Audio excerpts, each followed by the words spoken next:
তবে দাবিটা চালিয়ে যেতে হবে, দাবি বন্ধ করা যাবে না, কোনোভাবেই দাবি করাটা বন্ধ করা যাবে না, কারণ যে কোনো মুহূর্তে এটা আবার নেগেটিভ হয়ে যেতে পারে। তাই প্রতিটা জেলা থেকে আপনারা সবাই সোচ্চার হন, আমাদের দাবির কথাগুলি তুলে ধরুন। সবাই পে স্কেলের দাবির ব্যাপারে সোচ্চার হন, সবাই যার যার জেলা থেকে স্মারকলিপি দিন। শাহাবুদ্দিন ভাই লিখেছেন, মাননীয় প্রধানমন্ত্রী বরাবরের স্মারকলিপি প্রদান পূর্বক সামাজিক যোগাযোগ মাধ্যমে বেশি বেশি প্রচার করাই পে স্কেল বাস্তবায়নের একটি বড় আন্দোলন। অনেক ধন্যবাদ, খুব সুন্দর একটা কমেন্ট লিখেছেন। এখন সোশ্যাল মিডিয়াতে আন্দোলন করাটাই হচ্ছে সবচেয়ে বড় আন্দোলন।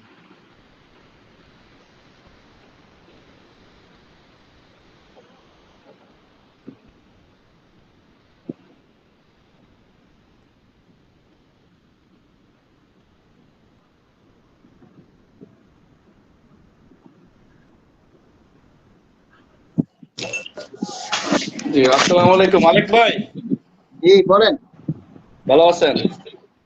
জি ভাই আমি আপনার লাইভে ছিলাম, ধন্যবাদ আমাকে দেওয়ার জন্য। আমি অনেক কমেন্ট করলাম। হ্যাঁ, এখন এখানে শেরপুর আর ময়মনসিংহ এর দুটো কমেন্ট করছে আমি। হ্যাঁ, আগামীকালকে আমাদের ময়মনসিংহ কবি নজরুল বিশ্ববিদ্যালয়ের আমাদের যে কবি নজরুল বিশ্ববিদ্যালয় শাখা আছে, ওনারা ময়মনসিংহ ডিসি স্যারের বরাবর স্মারকলিপি দিবে। যারা ময়মনসিংহ থেকে যেতে চান দয়া করে একটু আমার আইডিতে একটু ইনবক্সে নক দিন।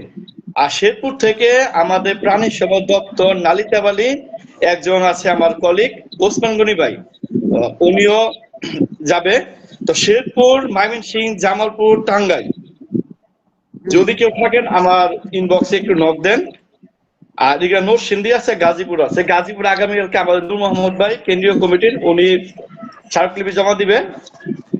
যদি কেউ গাজীপুর থাকতে চান, গাজীপুর থাকেন, আমার সাথে কেউ যোগাযোগ করেন। আর আমাদের শেরপুর আর ময়মনসিংহ, আমি আপনার লাইভে দুইজনকে দেখলাম শেরপুর আর ময়মনসিংহ ওনারা দিতে চায়। তো একটু কষ্ট করে আমার আইডিতে একটু নক দিবেন, আমি একটু যোগাযোগ করে দিব। আগামীকালকে ওনারা জমা দিবে।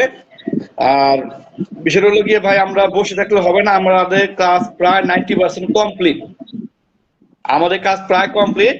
আর আমাদের যে সচিব স্যারেরা আছে ওনারা অক্লান্ত পরিশ্রম করতেছে যাতে দ্রুত এটা কিছু করা যায়। আর বর্তমান সরকার একটা বারও বলে নাই যে আমরা পে স্কেল দিব না।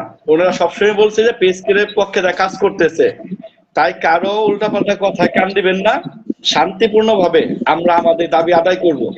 আর আমরা স্মারকলিপি দিব। ময়মনসিংহ বিভাগে যারা আছেন, এই লাইভে যুক্ত আছেন, তারা আমার সাথে যোগাযোগ করেন। আর শেরপুর, এই যে বললাম এই জেলাগুলো, গাজীপুর আর নরসিংদী থাকলে, ব্রাহ্মণবাড়িয়া যদি কেউ থাকেন যোগাযোগ করতে পারেন। আমরা সবাই অ্যাক্টিভ হই, কাজ হয়ে যাবে। ঘরে বসে থাকলে লাভ হবে না। আপনার পে স্কেল আপনার দরকার, আমারও দরকার, আমাদের ডিসি স্যারেরও দরকার, সবারই দরকার। এখানে আন্দোলন, আমরা আন্দোলন চাই না, আমরা চাই আন্তরিকতা। আমরা চাই বর্তমান সরকার আমাদের প্রতি আন্তরিক হবে, আন্তরিক হয়ে আমাদের একটা পে স্কেল দিবে। এমপি আব্বাসউদ্দিন টিটু, আপনি বিএনপি সরকারকে কয়বার দিছেন ভাই স্মারকলিপি? আর কতবার দিতে হবে? 100 বার তো হয়ে গেছে, আপনি 100 বার দিছেন। আল্লাহ, কি বলে 100 বার আপনি স্মারকলিপি দিছেন? আমরা তো জানিই না। বিএনপি সরকারের 100 বার স্মারকলিপি দিছেন? বিএনপি সরকারকে কয়বার দিছেন? আগে সরকারের যা দিছেন সব খালে গেছে, বাদ। বিএনপি সরকার, এই সরকার আসার পর স্মারকলিপি কয়বার দিছেন সেটা বলেন। উল্টাপাল্টা কমেন্ট করেন না ভাই, নিজের যোগ্যতা না থাকলে সেইটাও আরেকজনের উপরে দোষ চাপাইয়েন না। আপনাদের এই সমস্ত এই তাল বাহানা মাকড়া কমেন্টস বা এই সমস্ত জিনিস শুনলে শরীরে জ্বালা ধরে, গায়ে লাগে। এই সরকারের আসার পর কে কয়টা স্মারকলিপি দিচ্ছেন সেটা বলেন। আমি আপনাকে রিপ্লাই দিছি যে বিএনপি সরকারকে কয়বার স্মারকলিপি দিচ্ছেন এটা একটু বলেন। হ্যাঁ চালান।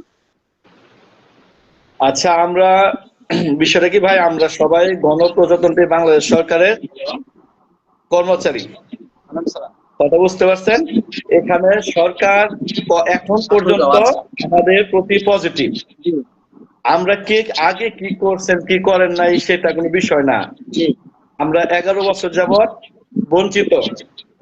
আমাদের দাবিগুলো আমরা গণতান্ত্রিক পদ্ধতিতে, আমাদের মাননীয় স্বরাষ্ট্রমন্ত্রী একটা কথা বলছে যে রাস্তা অবরোধ করে কোনো আন্দোলন চলবে না।